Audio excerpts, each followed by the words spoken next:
has been fighting a class action lawsuit that alleges that COVID vaccine, which was developed with the help of University of Oxford, has led to severe deaths and several deaths and serious injuries over a matter of time frame. There is a first-time admission from AstraZeneca that its vaccine can in fact cure some rare diseases. Karthik Malhotra here with me in the studio. Karthik, hi.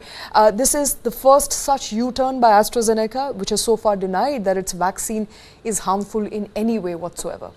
Absolutely, and it's a big lawsuit that we are looking at. We are looking at £100 million in total, payouts when it comes to the class action if the courts were to rule in favor of the plaintiffs or the favor of the class, which is now petitioning against AstraZeneca. Now, the impact of this is not limited to the UK alone. Like you mentioned, the same medicine, the same drug was administered in India under the brand name of Covishield. So the side effect accruing out of admission of AstraZeneca is likely to be as valid for Covishield as well. And the numbers for India when it comes to Covishield vaccine are quite staggering. So out of the 75% odd population of 1.4 billion that got vaccinated, at least 90% of them had got the Covishield vaccine. So if you do the math, you're looking at about 900 crore Indians or so who have received at least one dose of Covishield. And this in comparison to the lesser popular self-made Covaxin by Bharat Biotech and the Russian Sputnik were much lesser in doses. So, pretty much all of India which has been vaccinated with the Covishield. Now, there have been multiple theories around side effects. This whole narrative of long COVID has also been around for a very long time. But we really don't know what are going to be the long-term implications of any of these vaccines, all the way from the mRNA vaccines, which were Pfizer. COVID and the long-term side effects are likely to be. But the short-term impact could be as severe as blood clots and platelets. And death, resultant death. Absolutely. Because the plaintiffs who have now filed this class action lawsuit in the UK are asking for damages worth £100 million, 51 to 52 similar such cases in the UK, which has resulted in AstraZeneca finally conceding to the fact that its vaccine can in fact cure life-threatening rare disease. But moving on now to India, back to India, where India's household debt likely surged to a record high in the final 3 months of 2023, with signs that consumers are taking to riskier borrowings. Now, household debt touched a new high of 39.1% of the GDP in October to December quarter of 2024. And while household debt is estimated to have reached its new peak, it's the non-housing loan growth more than housing loan which is a cause of concern. What does the data tell us? Well, it tells you that India households now own a large proportion of their total income as debt more than ever before. And Indians might be borrowing more for non-essential purchases like phones, laptops and watches. Is it a good thing or a bad thing? And how does one read this data? To talk about that, we have Karan Maheshwari, economist, joining us on the show. Karthik continues to be with us. Karan, hi, if you can hear me, good morning. Thank you for taking time out. What are we making of this data? Is it a preliminary on the face of it? 39% of the GDP as household debt. Is it a cause of concern? Hi, Veda. First of all, thanks for having me. So I'll first talk about, the household debt to GDP ratio among India's peers. So if you look at IMF estimates, Shweta, then BRICS, I'll take the example of the BRICS nations. Russian household debt to GDP ratio is around 22%.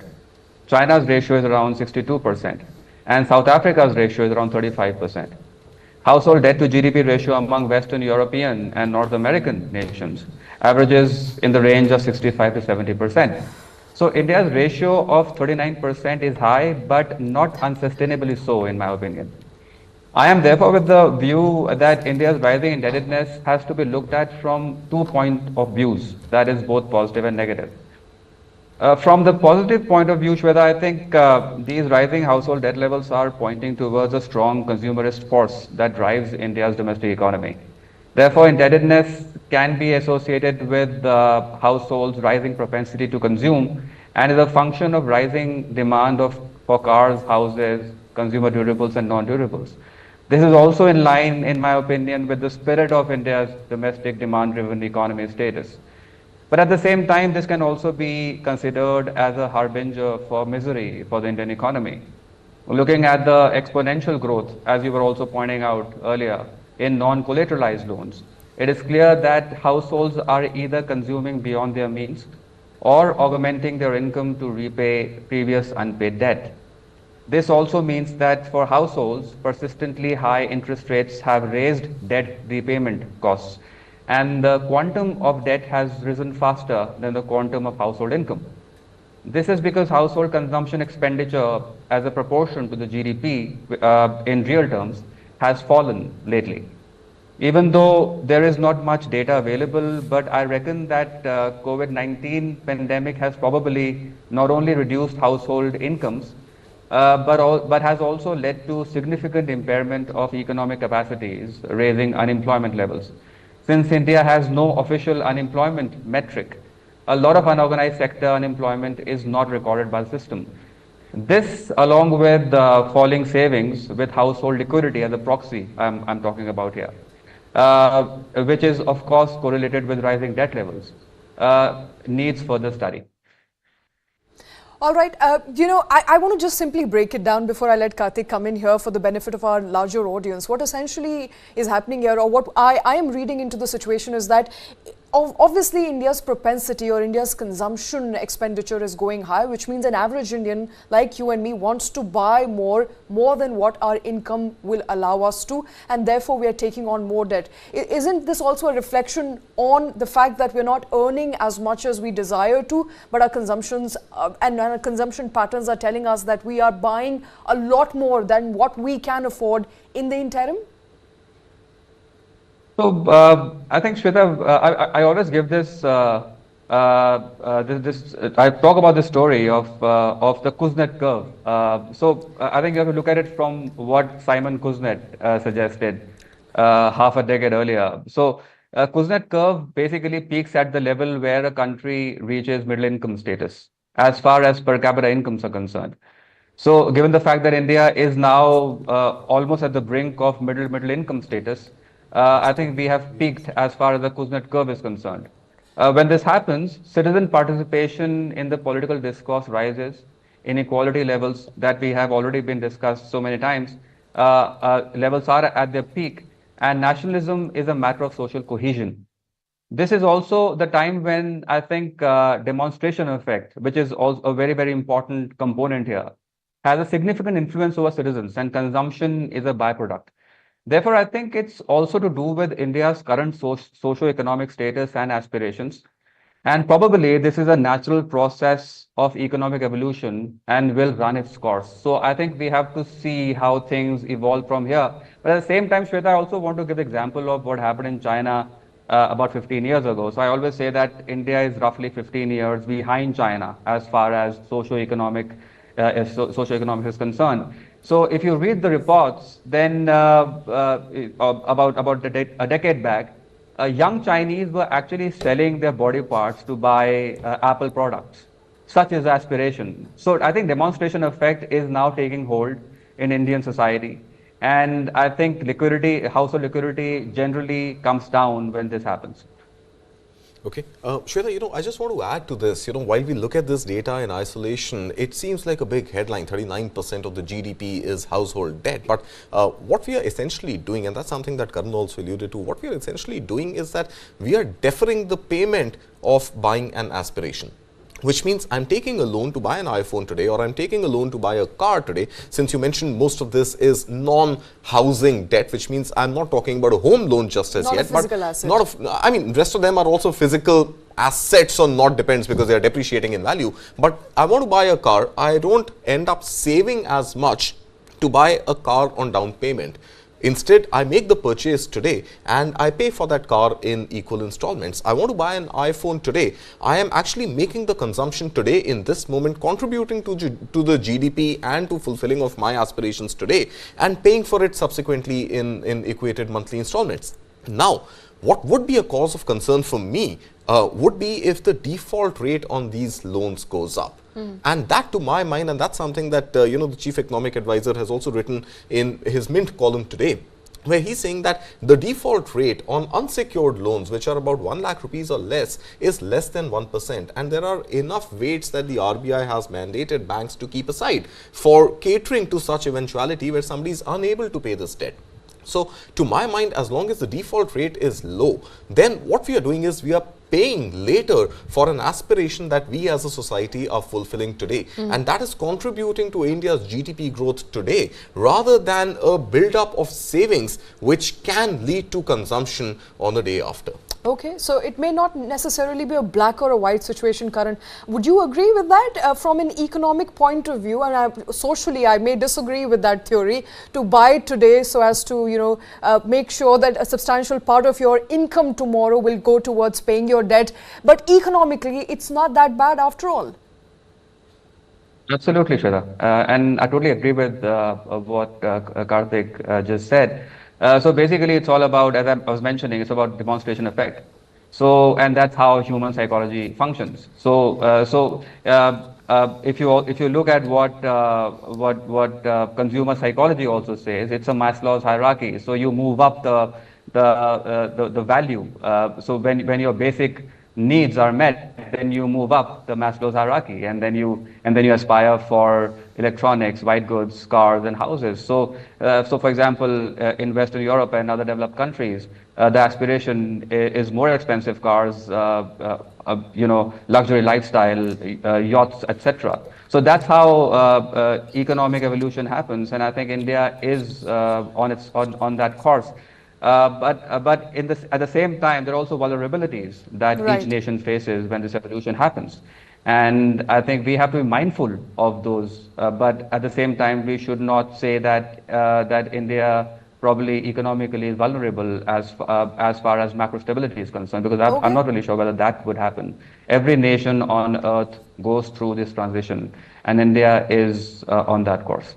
All right, it looks like a transitionary phase for now. We'll come back to you with more hard data whenever that happens, Karan. We'll leave it at that. Thank you very much.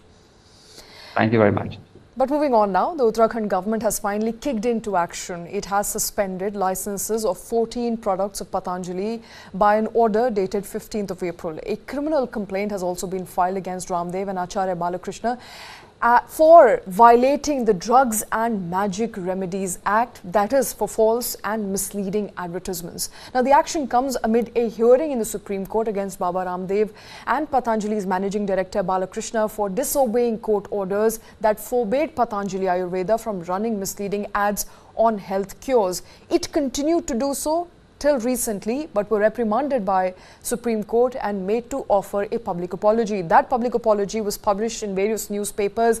The case is still ongoing. It's a case that dates back to 2022, where Baba Ramdev and Acharya Balakrishna, the MD for Patanjali, are in docks for violating court order as far as misleading ads is concerned. In a latest, it does look like, Karthik, Uttarakhand government finally seemed to have woken up after various reprimands from High Court, Supreme Court. All I can say is it's better late than never. So at least now, after all the reprimands from Supreme Court and after so much apology in the public space, which incidentally Supreme Court is yet to accept. Supreme Court has not yet accepted Patanjali's apology, and there is a hearing slated today. So, we'll actually know which side the verdict eventually tilts, in the ongoing misleading ads case. But very simply put, better late than never. But this is not the only battle that Patanjali is fighting. There is also a GST notice on Patanjali Foods, earlier known as Ruchi Soya, which Patanjali bought, I think, in the year 2020 or 2021.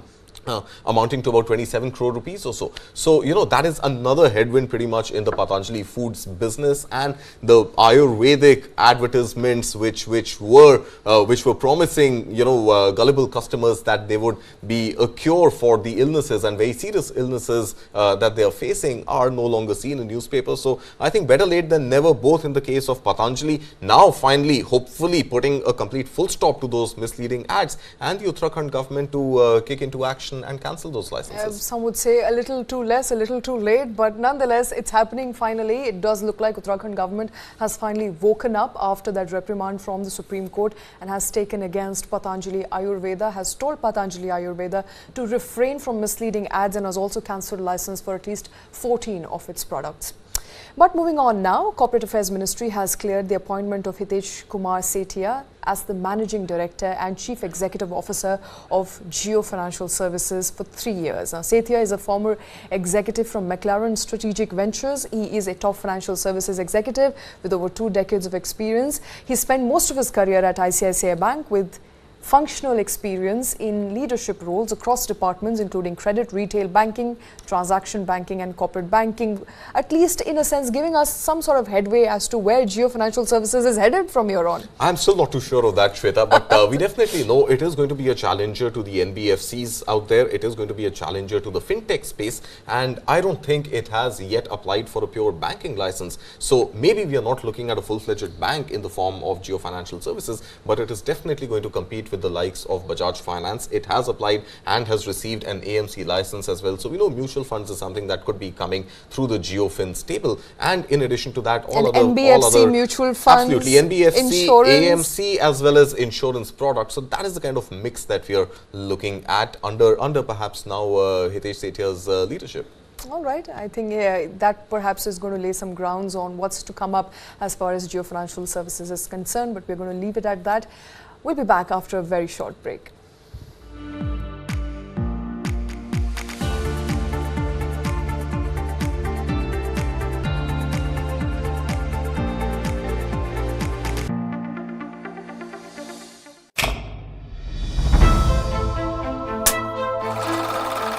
India produces between 1,500 and 2,000 films every year, the highest for any country, but they get ignored at international awards.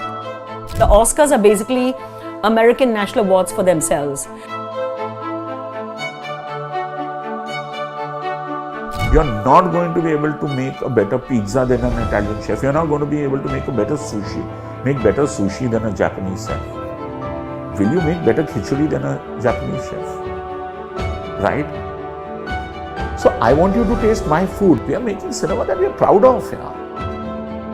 In fact, it has been 2 decades since an Indian feature film featured in the Oscars International Film category. All these years, for much of its history, they've been just awarding their own films, and this one tiny category, Best Foreign Language Film, had the entire world frothing at the mouth to get into the Oscars.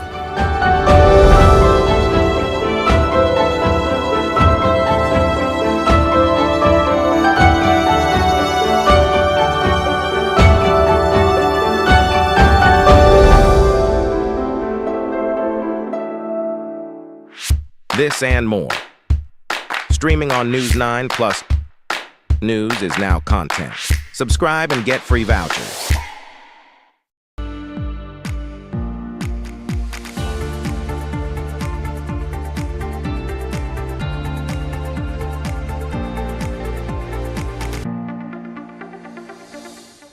Welcome back. You're watching Business Plus. Bad news coming in from Ola this morning. Hemant Bakshi, the CEO of Ola Cabs, has resigned after 4 months into his role. Bakshi's departure, a former senior executive at Unilever, coincides with the restructuring exercise currently happening at Ola. The company is laying off at least 10% of its 1,800-strong workforce. The restructuring is a part of a broader push towards profitability as Ola Cabs prepare for an initial public offering.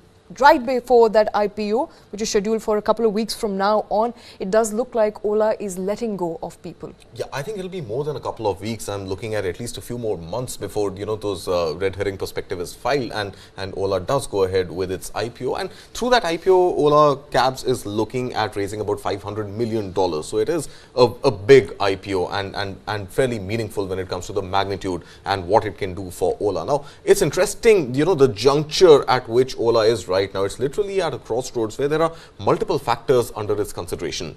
Number one, we've discussed, is the IPO route. So for IPO to become a success, I think the company has to have shining books and absolutely no blemishes in its report card, which is the P&L statement and the balance sheet. So, a little bit of cost-cutting exercise is fairly normal to shine the books before an IPO. And that shining is coming by way of making the unit more profitable and making the unit a little more competitive. And if that results in a few job losses, albeit it's a fairly high number, it's about 10%, about 200 odd people, then so be it. Now, why these 200 people and what has made these 200 people redundant? We don't know which job functions these are from.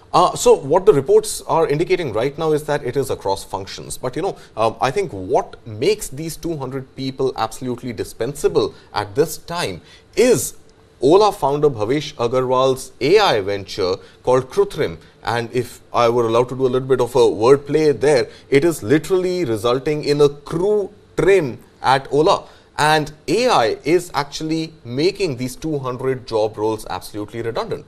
So this is the second road in the crossroads that Ola is right now at.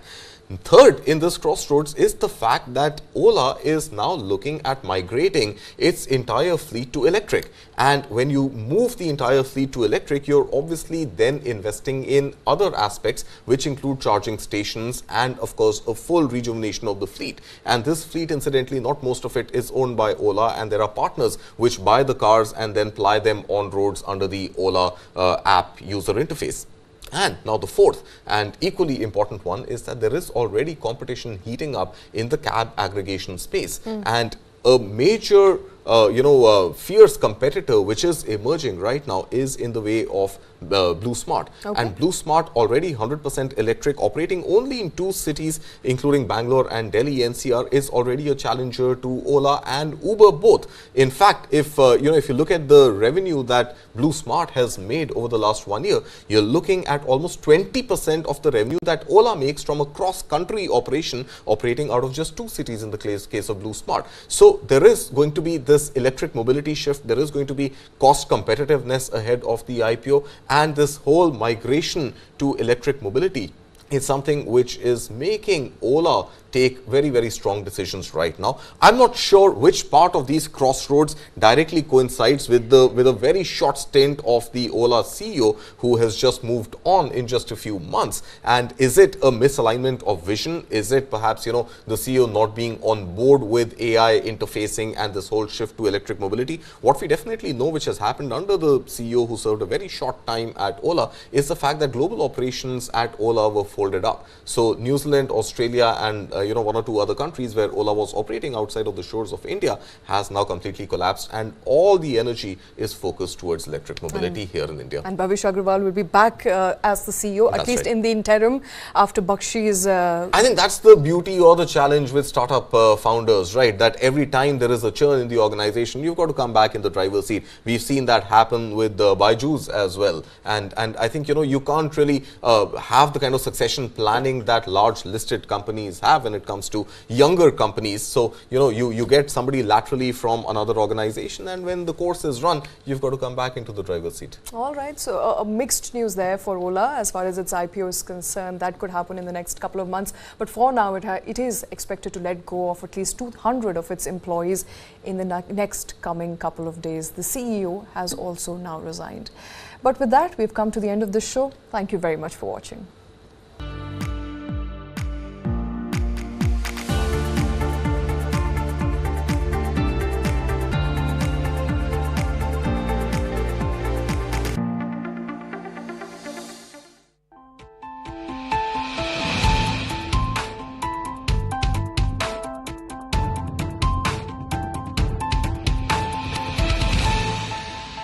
The football is mother of all games. It is a team sport.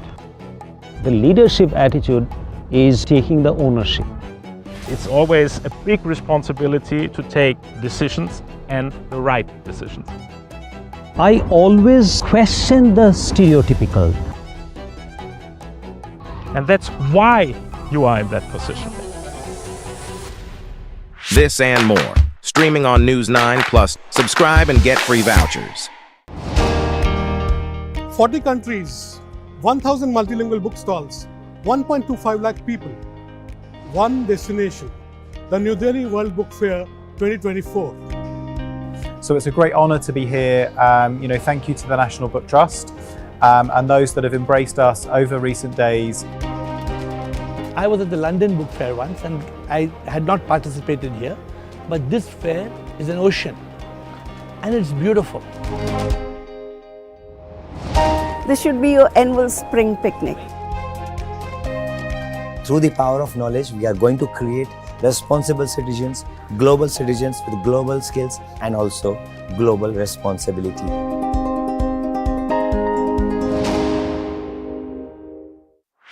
This and more. Streaming on News 9 Plus. News is now content. Subscribe and get free vouchers. Start with the end in mind. You need to know where you want to reach. Every morning that we wake up, we are exercising our choice.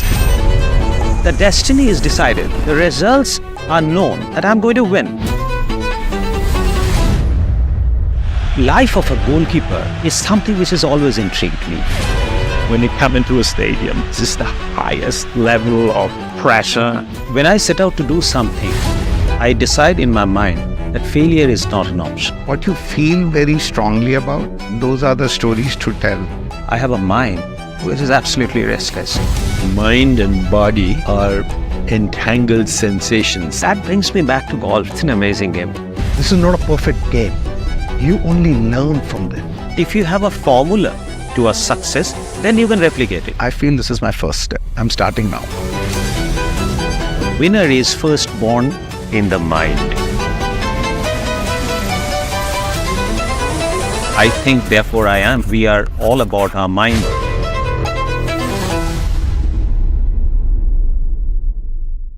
This and more. Streaming on News 9 Plus. Subscribe and get free vouchers. जानना है तो देखिए, समझना है तो सुनिए, सीखना है तो पूछिए, और कमाना है तो खरीदिए। जानकारी, सलाह और निवेश सब एक ही सुपर ऐप पर। पैसे का सवाल है तो जवाब है मनी 9। आजादी पैसे की। अभी डाउनलोड करें। I try and convert almost everything in a kind of a mathematical formula. You should always stretch more than you can reach. Listening is very important. Because if you don't listen, how would you know what the problem is? Everybody who's working in and around me, their personal well-being is also responsibility that I carry. Great leaders have shared vision. This and more. Streaming on News 9 Plus. Subscribe and get free vouchers.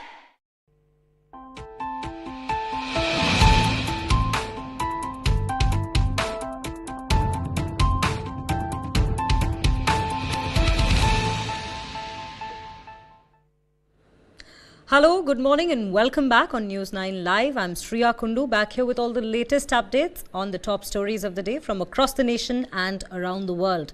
And well, we begin the bulletin with a very important news that's coming to the fore. This is a big story that we're bringing to you, wherein reacting on the circulation of a fake video on reservation, Union Home Minister Amit Shah has said that the Congress frustration reached to such a level that they have spread fake videos of him and the several other BJP leaders. He also slammed the Congress chief ministers, state presidents and others for forwarding this fake video. He added that a prominent leader of the Congress party is facing a criminal offence. Slamming Rahul Gandhi, the Union Home Minister said that Rahul has been working to take the level of politics to a new low. And he said that the attempt to get public support by circulating fake video is rather condemnable and should never be done by any major party in Indian politics. Let's listen in to what Amit Shah exactly had to say about this entire matter.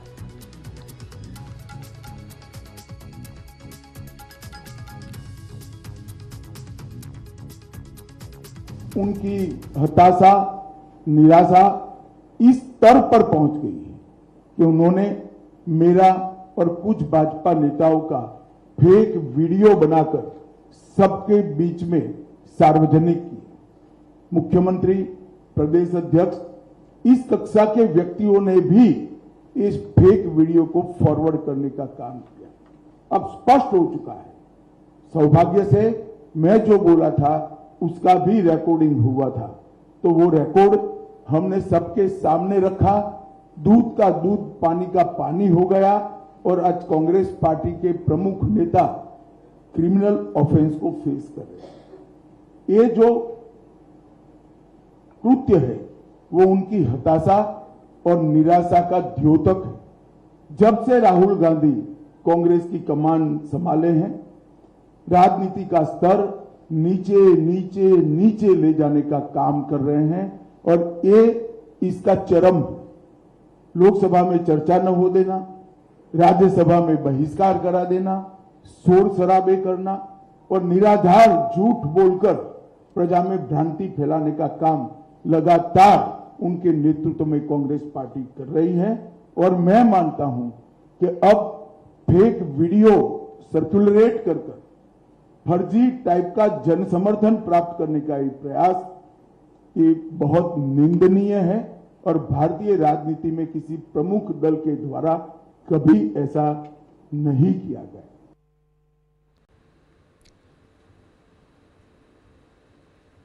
Well, that's what's been said by the Union Home Minister. But on the other hand, Congress President Mallikarjun Kharge, reacting on the fake video, said that the Congress does not require fake videos to fight polls. Let's listen in to what he had to say.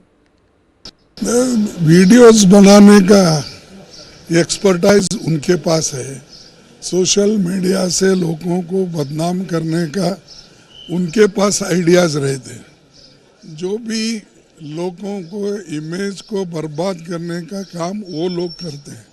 हम कभी किए नहीं, करने वाले नहीं। हम तो सिर्फ यही देखते हैं कि मुल्क एक रहे, सब एक मिलकर चले, हेट स्पीच नहीं करना चाहिए। मोदी जी हमेशा हेट स्पीच करते हैं। हेट स्पीच करने से ये होता है कि समाज में अलग अलग लोग बढ़ जाते हैं। तो मोदी कम से कम चुनाव में ऐसी बातें नहीं करना चाहिए, वो कर रहे हैं। इसीलिए मैं अपील करता हूं उनसे भी कम से कम थोड़ा तो पेशेंस रखो, ऐसा फ्रस्ट्रेशन से बात मत करो।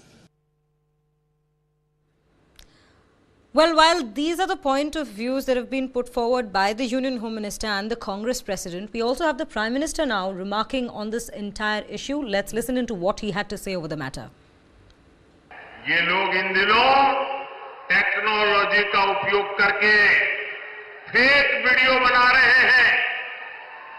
आर्टिफिशियल इंटेलिजेंस का दुरुपयोग करते हुए मेरी आवाज में ऐसी भद्दी भद्दी चीजें आजकल सोशल मीडिया में डाल रहे हैं कि बहुत बड़ा खतरा पैदा हो रहा है। और इसलिए मेरी देशवासियों की अपील है कि कोई भी फेक वीडियो आपको नजर आए, आप पुलिस को जानकारी दो, हमारी पार्टी को जानकारी दो, कानूनी लोगों पर कार्रवाई होगी और उनको सबक सिखाया जाएगा। ये देश का कानून किसी के साथ भी इस प्रकार के खेल खेलने की इजाजत नहीं देता है।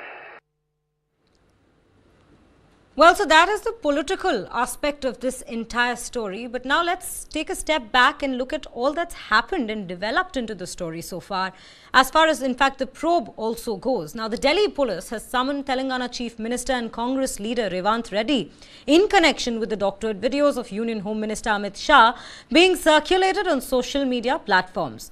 Now what we have learned so far is that the Delhi police has summoned Revanth Reddy on May 1st for questioning along with all electronic gadgets used by him. Sources said that 5 more people, including some Congress leaders who shared the doctored videos, will also be summoned by the Delhi police.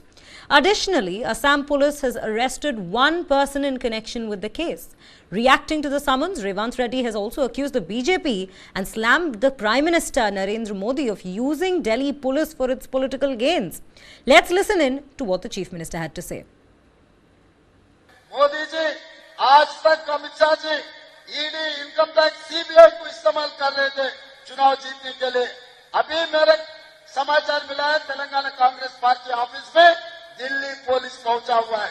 Social media में कोई posting लगाया, इसीलिए तेलंगाना के कांग्रेस अध्यक्ष को, तेलंगाना मुख्यमंत्री को हम अरेस्ट करते बोल के नोटिस लेकर तेलंगाना गांधी भवन में पहुंच गए। इसका मतलब Narendra Modi ji ED, income tax, CBI हो गए, अभी दिल्ली पुलिस को इस्तेमाल कर रहे चुनाव जीतने के लिए। यहाँ पर कोई डरने वाले नहीं है भाई, यहाँ पर पलट के जवाब देने वाले हैं। देखेंगे आने वाले चुनाव में नरेंद्र मोदी जी और अमित शाह को हरा के दिखाएंगे कर्नाटक और तेलंगाना में, क्योंकि राहुल जी कन्याकुमारी से लेकर कश्मीर तक पदयात्रा किए। कर्नाटक में सरकार बने, तेलंगाना में भी सरकार बने। आने वाले दिनों में महाराष्ट्र में भी अपना सरकार बनने वाले, केंद्र में भी अपना सरकार बनने वाले। अपने लिए अपना नेता है खड़गे जी है, अपने नेता सोनिया जी है। इसीलिए मेरा गुजारिश यहाँ के सेडम के लोगों को, मैं हैदराबाद में रहता हूँ, बगल के तेलंगाना आपको पता है, मेरा असेंबली भी कोडंगल है।